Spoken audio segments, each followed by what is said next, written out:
இப்போ நான் கருவாடு பொரிக்கிறதுக்கு இந்த மாதிரி வெங்காயம் இதுலேயே பெரிய வெங்காயமாக பார்த்து எடுத்துக்கோங்க. நான் இதே மாதிரி 2 வெங்காயம் எடுத்துருக்கேன். இப்போ நான் அடுத்து நறுக்கி வச்சிருக்கேன் வெங்காயத்தை 3 பச்சை மிளகாவை 4 கீறி இப்படி எடுத்துக்கிடுவோம். கருவாடு பொரிக்கிறதுக்கு கொஞ்சமாக கருவேப்பிலையை எடுத்து வச்சுக்கணும். அடுத்து நான் வந்து பண்ண கருவாடு எடுத்து வச்சிருக்கேன்.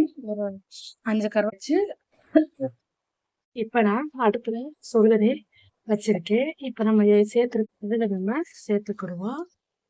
ஃபுல்லாகவே வெளியேறுது சுடுதண்ணீர் வைக்கவும். ரொம்ப நம்ம பார்க்க போகிறது அழைச்சிட்டு வந்துட்டோம். கருவாடு நல்லா சுத்தம் பண்ணிட்டு வந்தாச்சு. இப்போ நம்ம ஒரு பாத்திரத்தில் எண்ணெய் ஊற்றி அந்த கருவாடை பொரிச்சுக்கிடுவோம். அடுப்பில் சட்டியை காய வச்சாச்சு. இப்போ நம்ம தேவையான அளவு எண்ணெயை ஊற்றிக்கிடுவோம் கருவாடு பொரிக்கிறதுக்கு. இப்போ நம்ம சேர்த்து வச்சுருக்க கருவாடை இதெல்லாம் போட்டுருவோம். இன்னொரு பக்கமும் தட்டி போட்டுக்கிடுவோம். அப்புறமா கொஞ்சமாக எண்ணெயில் சேர்த்துக்கோங்க மஞ்சள் பொடி. இந்த வாசனை போகிறதுக்கு அப்புறம் இந்த மஞ்சள் பொடி மிளகா பொடி சேர்த்துக்கிட்டோம்னா கொஞ்சம் நல்லா தெரியும். இப்படியே இப்படி ஒரு கிளறி இட்டுக்கிறேன். ஏன்னா எல்லா பக்கமும் அந்த மஞ்சள் பொடியும் மிளகா பொடியும் ஒன்று சேரணும். அந்த சரிங்களா? இந்த கருவாடு வந்து வெள்ளையாகவே இருக்கக்கூடாது, நிறம் மாறும். இந்த வெள்ளை இருக்கக்கூடாது, நிறம் மாறும்.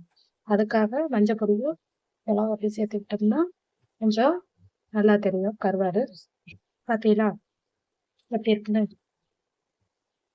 இதெல்லாம் நம்ம இப்போ பொரிச்சு எடுத்துக்கிறோங்க.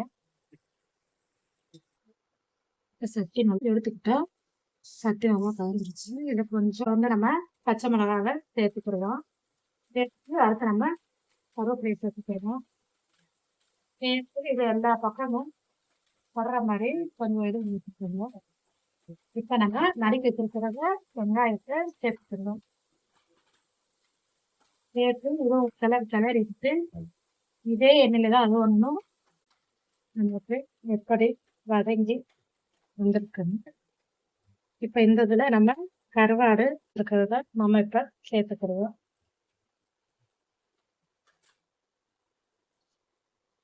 இந்த மாதிரி எண்ணெய் நல்லா பிரிஞ்சு வரணும். கற்றுக்குங்க. எண்ணெய் நல்லா பிரிஞ்சதுருக்கு. வெங்காயமும் நல்லா வதங்கி இருக்கு. பச்சை மிளகாலாம் சூப்பர் இவங்க பண்ணாங்க. கருவாடு சேர்த்துக்கிடுவோம். நல்லா இருக்கும், ரசத்துக்கு நல்லா இருக்கும். இதில் நம்ம கொஞ்சோண்டு 1/2 ஸ்பூனு மிளகுத்தூளை நம்ம சேர்த்துக்கிடுவோம்.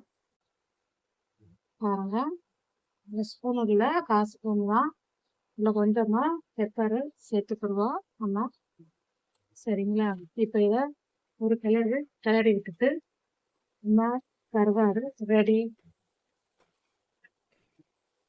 கருவாடு உடையாம முறைய பொரிச்சு எடுத்துக்கிறணும்.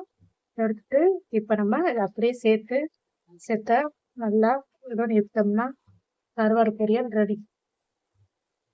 இந்த மாதிரி செஞ்சு பாருங்க, சூப்பராக இருக்கும். திருப்பி இதையே செஞ்சு பார்ப்பீங்க. கருவாடு வாங்கி பாருங்க, நீங்களும் செஞ்சு பாருங்க வீட்டில். சரிங்களா? இப்போ கருவாடு பொரியல் ரெடி. அடுத்த வீடியோவில் நம்ம பார்க்கலாம்.